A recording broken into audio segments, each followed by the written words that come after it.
Thank you for covering. Yep. Okay, we're going to call the Wednesday, 12 o'clock, October 11th, commission meeting to order. Roll call, please, Jeff. Bob Houston, Present. Monty Kisner, Present. Ryan Johnson. Any motion to accept the agenda as presented? All in favor? 3 votes for, 0 against. Any motion to approve the minutes from October 4th, 2023? So moved. All in favor? 3 votes for, 0 against.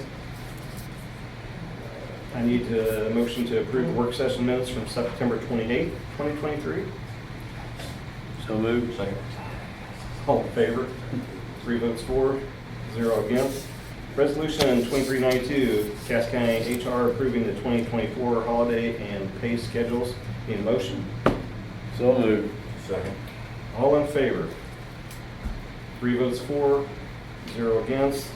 Resolution 2393, Cass County Health Department approving agreement with the Missouri Department of and Senior Services regarding maternal and child health services. I need a motion. So moved. I'll second that. Sarah? All right, this is the annual amendment for the 5-year MCH contract that we have with DHSS that was originally approved in October of '22, and this represents fiscal year 2024. Each year an amendment comes out that updates the contract period, the new budget, updates the publicity statement. With this amendment, there are also a couple updates on updated websites and contact information for key individuals in the contract. Okay. Any questions for Sarah? All in favor of resolution 2393? 3 votes for, 0 against, resolution passes. Thank you, Sarah. At this time, we'll open the podium for any public comment. Good afternoon. Just a quick brief from the collector's office on Senate Bill 190, the senior citizen tax credit. I'm aggressively meeting with senior groups around Cass County. I've been to Pickering Place, gave a presentation 2 weeks ago. I will be at the HOA annual board meeting for Eastern Hills Saturday afternoon. We're working to get into other communities like Morningview and Foxwood to explain the process. We're going to develop an application. I'd like to start taking applications April 1st of 24. That cutoff I can take all the way to September 30th. So we'll do some initial social media announcements. Then we're going to do direct mailings to households that we believe are age 62 or older. We had the collectors conference last week in Branson.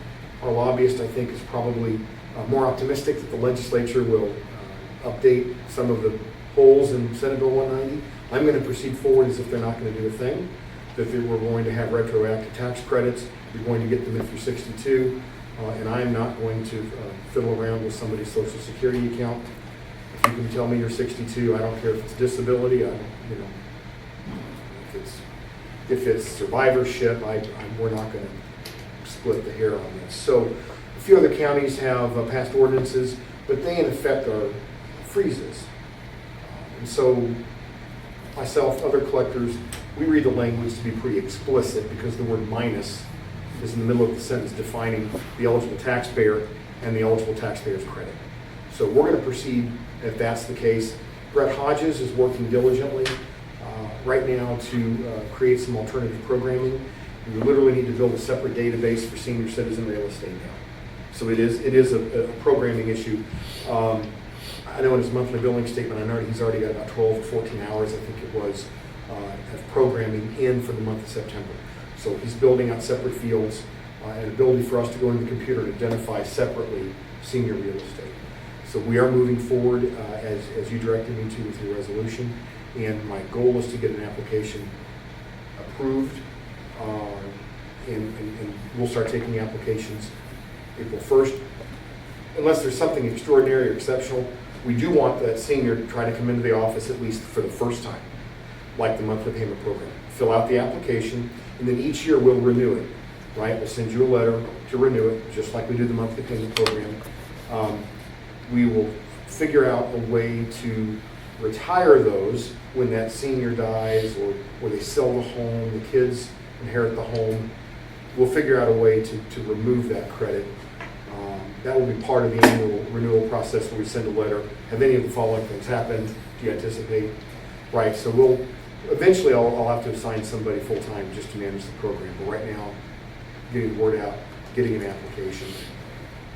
If the legislature does do anything, I think the low-hanging fruit is to clean up the age requirement and not just tie it to Social Security. Obviously, railroad workers receive a federal railway pension. They don't get Social Security. If you were in PSRS or peers as a public school employee, unless you had outside employment, you don't get Social Security. And I don't believe the drafter intended to leave out those substantial numbers of Missouri citizens who just don't. So that's kind of where we're at with the process. We will be upgrading the computer system very quickly to accommodate not only IBM's retirement of what we have, but to have computing space to create another database for those seniors. So just want to let you know where we're at. We are moving quickly. We are moving diligently. And I will meet with any senior citizens groups anytime, day or night. Thank you, Chris. Thank you. Appreciate it. Can't imagine the amount of work that's going to take after working out there, I know. So, any other comments, public comment? We'll close that portion of it. Commissioner Communications? Seeing none, need a motion to adjourn. Move. All in favor? 3 votes for, 0 against. We are adjourned.